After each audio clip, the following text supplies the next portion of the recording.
টাকা তো প্রায় শেষের দিকে। এই কটা টাকায় কি কুলোবে? শহরের জামার দাম কত তাও তো আমি ঠিক জানি না।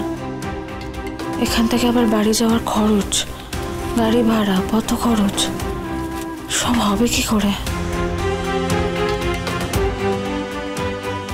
কিন্তু মেয়েটাকেও আর কষ্ট দিতে পারবো না।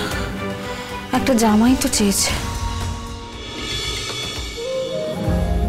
চলো মা জামা কিনতে যাই। হ্যাঁ শোনো না, কিন্তু তার আগে আমার কিন্তু একটা কথা আছে তোমার সাথে। কি কথা বলো? সেটা হলো, আমি যে জামাটা কিনে দেবো সেই জামাটাই নিতে হবে। দোকানে গিয়ে অন্য কোনো জামা দেখে বায়না করলে কিন্তু একদম চলবে না। না না, তুমি যা কিনে দেবে ওটাই আমি পরবো, প্রমিস। আমি তো জানি আমার মা খারাপ কিছু কিনেই দেবে না। চলো মা চলো। চলো যাই আমরা।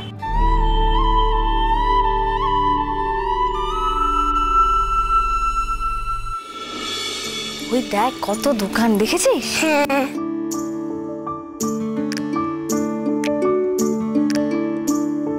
এই তো জামার দোকানে দিকে। আসুন, কি লাগবে দিদি? ওর সাইজের জামা হবে? হ্যাঁ, এই তো এখানে ভ্যারাইটি জামা আছে, একটা পছন্দ করে নিন। এটা দেখি। এটা না একটু ছোট হচ্ছে, একটু বড় হবে? হ্যাঁ হ্যাঁ, এটা দেখুন,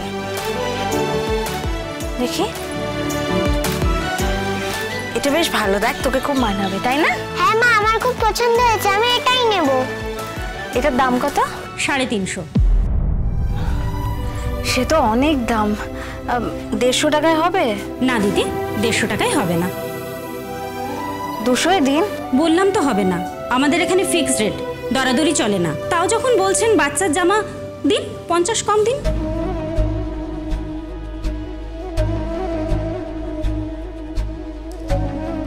কিন্তু আমার কাছে তো অত টাকা নেই, কুড়িয়ে বাড়ি 250 টাকাই হচ্ছে। এটা নিন না দিদি। আপনি কি কথা বোঝেন না? বললাম তো আর কমাতে পারবো না। কেনা বেচার সময় কেন বিরক্ত করছেন? দিদি একটু বোঝার চেষ্টা করুন, মেয়ের পছন্দ হয়েছে, বুঝতে পারছেন তো? আমার কাছে আর এর থেকে বেশি 1 টাকাও নেই। তো টাকা নেই যখন জামা কিনতে এসেছেন কেন? যেমন বেহায়া মা তার তেমন বেহায়া মেয়ে। দিন জামাটা, ফালতু সময় নষ্ট করবেন না, যান এখান থেকে। মামা